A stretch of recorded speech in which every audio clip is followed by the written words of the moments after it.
दिल्ली जाकर रहेंगे और यूजीसी रोल बैक करा कर रहेंगे। हमारे साथ हैं राज सिंह शेखावत, जो साफ तौर पे जिनका ये कहना है कि हम दिल्ली में भी जाएंगे और अपनी ताकत को भी दिखाएंगे और यूजीसी रोल बैक करा कर रहेंगे। शेखावत जी, आपसे जानना चाहेंगे क्योंकि अभी पिछले दिनों ही यूजीसी रोल बैक को लेकर बहुत बड़ा एक आंदोलन देखने को मिला जंतर मंतर पर, और ये देखने को मिला कि वहाँ से अब जो प्रदर्शनकारी थे उन्हें हटा दिया गया। ये मानी कि जंतर मंतर के आसपास सभी जगह बैरिकेडिंग लगा दी गई हैं और ये कह दिया है कि वहाँ पर इन मुद्दों को लेकर कोई भी ना आ जाए।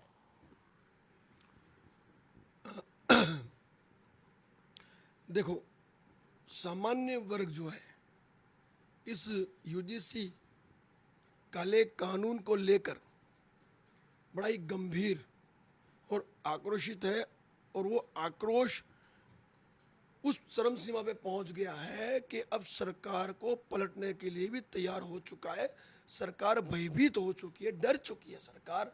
उन्हें पता चल गया है कि भाई बच्चों के भविष्य के साथ खिलवाड़ तो तुमने कर दिया। अब ये सामान्य वर्ग जिन्होंने आपको सींच कर बड़ा किया, वो अब आपको उखाड़ फेंकने के लिए मैदान में उतर गया। तो वो डरे हुए, सहमे हुए, इसलिए उन्होंने देखी 23 तारीख का हमारा आयोजन 17 अप्रैल को घोषणा की थी। जब घोषणा की तब कोई भी आयोजन उस तारीख के आसपास नहीं थे, लेकिन देखिए भाजपा की चाल देखिए, इनका षड्यंत्र देखिए। इन्होंने अपने जो लोग थे जो आरएसएस और भाजपा से जुड़े हुए थे, उनको इन्होंने इस आयोजन को विफल करने के लिए लगा दिया, लेकिन फिर भी विफल कर नहीं पाए। और अंत में जब वैक्यूम बना, जब लोगों में आक्रोश व्याप्त हुआ और इनको आईबी ने रिपोर्ट दिया कि भाई लाखों की संख्या में वहाँ तो लोग पहुँच रहे हैं अपने बच्चों के भविष्य के लिए, तो इन्होंने साहब हमारी जो अनुमति थी उसको रद्द करने का कार्य किया। हमारा जो कार्यक्रम था उसे रद्द करने का कार्य किया। और तो और जो मेरी पद यात्रा थी उसे रोका इन्होंने, गौतम बुद्ध नगर में रोका, हमें उन्होंने डिटेन किया। लेकिन उन्होंने ये देख लिया कि यदि इन लोगों को नहीं छोड़ा तो फिर भूचाल आएगा। तो उन्होंने जो भाजपा का जो प्रतिनिधि मंडल है उनसे भी हमारी वार्ता कराई।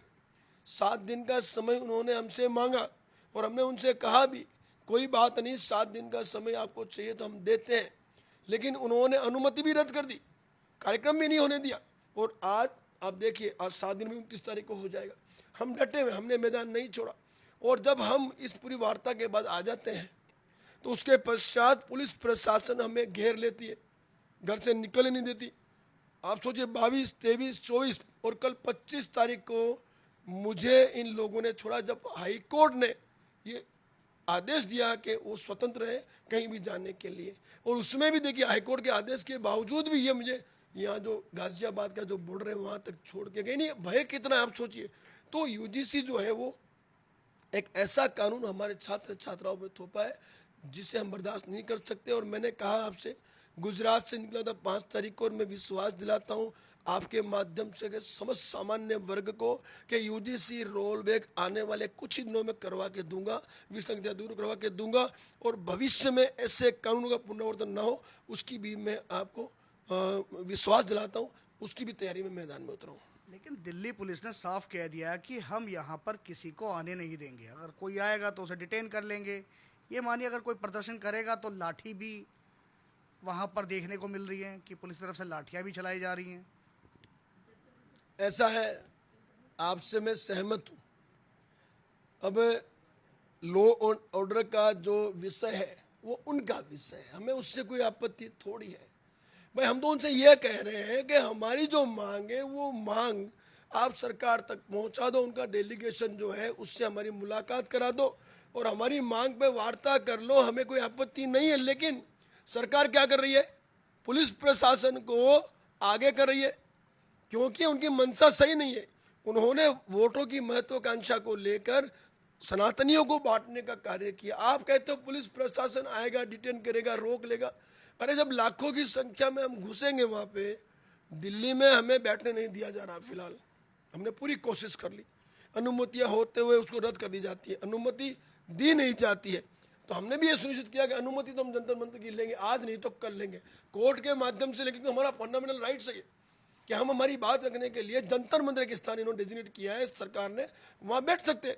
तो यदि ये नहीं देते हैं तो हम इसको कोर्ट के माध्यम से लेंगे, लेकिन लेंगे और अनुमति लेकर बहुत जल्द देश के सामान्य वर्ग के लोगों को लाखों की संख्या में दिल्ली बुलाएंगे और वहां से हम इन्हें अल्टीमेटम भी देंगे कि भाई या तो वो आके हमारी बातों पे वार्ता करें, संवाद करें और हमें न्याय दें, अन्यथा वो लाखों की संख्या को लेकर हम शिक्षा मंत्री, क्योंकि भाई शिक्षा मंत्री का अधिकार है, उसका दायित्व है कि वो इस पर कार्रवाई कर सकता है, हम शिक्षा मंत्री को घेरेंगे और उसके लिए फिर हमें किसी भी हद तक जाना पड़े हम जाएंगे। भाई लाठी डंडा उनके पास है तो हमने भी तो बुलाया हमारे लोगों को, भाई जो लाठी डंडा यदि उनके पास है उनको उसका उपयोग करें, बल प्रयोग करेंगे।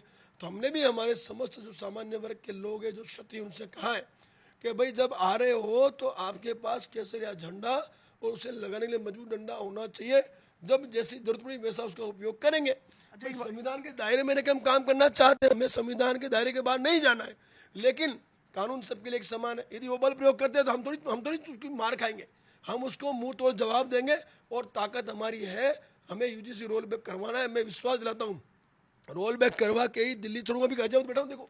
अच्छा, एक सवाल ये भी है क्योंकि जो यूजीसी है उस पर सुप्रीम कोर्ट ने स्टे लगा दिया है, वो लागू नहीं हुआ, तो क्या ये यूजीसी रोल बैक का ही मुद्दा है आपके सामने, या फिर और भी जो मुद्दे हैं, एक जैसे कि आरक्षण हटाओ आंदोलन देखने को मिला उस दिन जंतर मंतर पर, हालांकि उन लोगों का ये भी कहना था कि हम संशोधन चाहते हैं, इसमें हम हटवाना नहीं चाहते, बहुत लोग ऐसे भी थे, और क्या क्या मांगे इसके अलावा? देखिए साहब, यूजीसी एक ऐसा विषय है जिसको लेके सामान्य वर्ग एक हुआ, आपने देखा होगा, तो हम यूजीसी को ही लेके चल रहे अभी इस वक्त आरक्षण और एट्रोसिटी एक्ट वो हमारा दूसरा कदम है, हमारा अगला पड़ाव है।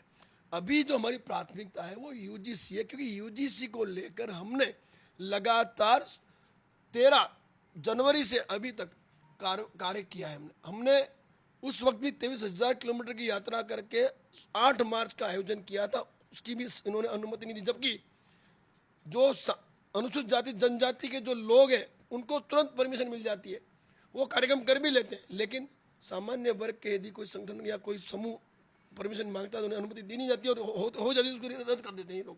अच्छा, एक सवाल आपसे ये है कि क्योंकि 2027 का चुनाव सामने है और आप उत्तर प्रदेश में देखने को मिला कि पदयात्रा भी कर रहे हैं, पंचायतें भी कर रहे हैं, तो आपको नहीं लगता कि उत्तर प्रदेश में योगी जी के लिए कहीं ऐसा ना हो कि सामान्य वर्ग अगर रूठ गया तो उनके लिए खतरा, उनकी कुर्सी को लेकर? बिल्कुल मैं सहमत हूँ, आपकी इस प्रश्न से भी सहमत हूँ, और भाजपा का हमने बहिष्कार किया है क्योंकि बच्चों के भविष्य का सवाल है और इसका नुकसान योगी जी को अवश्य होगा। मैंने तो योगी जी से कहा है कि आप सक्षम हैं, संगठन है, आप एक पार्टी का गठन कर दीजिए, मैं विश्वास दिलाता हूँ मेरे व्यक्तिगत खर्च पे मैं पूरे भारत देश में आपके लिए प्रचार करूंगा और आप प्रधानमंत्री बनिए ना। मैं तो चाहता हूँ कि आप छात्र धर्म निर्माता हो, आप छात्र धर्म का निर्माण कर रहे हो आप उत्तर प्रदेश में, ये छात्र धर्म का निर्माण पूरे देश में हो तो देश का भला हो जाएगा। लेकिन मोदी जी स्वयं यदि चाहते हैं अपना नुकसान करवाना तो उसमें हम क्या कर सकते हैं? भाई सामान्य वर्ग के बच्चों के भविष्य की सुरक्षा की बात है। एक भी सांसद विधायक अपने शब्द नहीं, एक दो शब्द नहीं बोल रहा है। जो हमारे कोटे से टिकट लेके सत्ता में आया है, जो हमारे वोट से जीत के आया है, ऐसे गजट आ जाते हैं, यूजीसी के गजट ऐसे लाद दिए जाते हैं, फिर भी कोई एक शब्द नहीं बोलता है। तो सब ऐसे गजट को रोकने की जिम्मेवारी इनकी थी ना सब। तो ये सांसद और विधायक जो अभी हमारे साथ नहीं है उनका भी बहिष्कार होगा, सब भाजपा का भी होगा, इनका भी बहिष्कार होगा। हम तो चाहते हैं मोदी जी के पास अभी भी समय, क्योंकि वैसे भी भाजपा में उनको किस तरह से परेशान किया जा रहा है पूरा भारत देश जानता है। तो मैं तो आपके माध्यम से मोदी जी को कहना चाहता हूं कि अभी भी समय सब प्रधानमंत्री बनाने की जिम्मेवारी हमारी है। आप भाजपा छोड़े, अपनी पार्टी बनाएं। हमारी जितनी भी पार्टियां सनातन की जो बनाई हम लोगों ने, हम आपके साथ विलय कर देंगे, आप आए। लेकिन यदि भाजपा के साथ हैं तो हो सकता 1,00,000% योगी जी को भी इसका नुकसान होगा। अभी आपको दिल्ली नहीं जाने दे रहे हैं? दिल्ली जाने नहीं दे रहे मीन्स आप समझिए, दिल्ली पुलिस मुझे बॉर्डर तक छोड़ के जा रही है और जाऊंगा तो सही दिल्ली, क्योंकि हाईकोर्ट का ऑर्डर है मेरे पास कि मैं स्वतंत्र हूं कहीं भी घूमने के लिए। लेकिन उसमें यह लिखा है कि भाई जो आयोजन है, जो आंदोलन है, उसके लिए एज पर लॉ मुझे चलना है, तो मैं तैयार हूं एज पर लॉ चलने के लिए। मुझे कोई आपत्ति नहीं साहब, हमारी मांग से भी यूजीसी को लेके साहब हमने ये कहा है कि यूजीसी में जो विसंगतियां हैं उन विसंगतियों को दूर करके फिर से लागू कर लो, लेकिन उसको दूर करने के लिए इसको रोल बैक तो करना पड़ेगा ना साहब। समझिए, अभी विसंगतियों में सबसे जो गंभीर विसंगति ये है कि गजट में कहीं भी सामान्य वर्ग के शब्द का भी उल्लेख नहीं है। और तो और साहब, यदि हमारे बच्चों पर आरोप लग जाता है तो तुरंत कार्रवाई होगी, बिना जांच के गिरफ्तारी हो जाएगी, निर्दोष छूटता है, फरियादी पे कोई कार्रवाई नहीं होगी और फरियादी की पहचान गुप्त रखी जाएगी।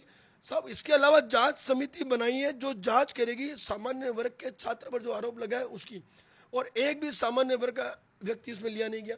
और तो और संचालकों को धमकाया इन्होंने कि यदि आपने समता समिति के निर्णय को नहीं स्वीकारा तो आपकी ग्रांट कैंसिल कर दिया। यानी कुल मिला के जन्म से ही सामान्य वर्ग के बच्चों को अपराधी घोषित किया, तो ये तो बिल्कुल नाइंसाफी है, उसकी लड़ाई हम लोग लड़ रहे हैं।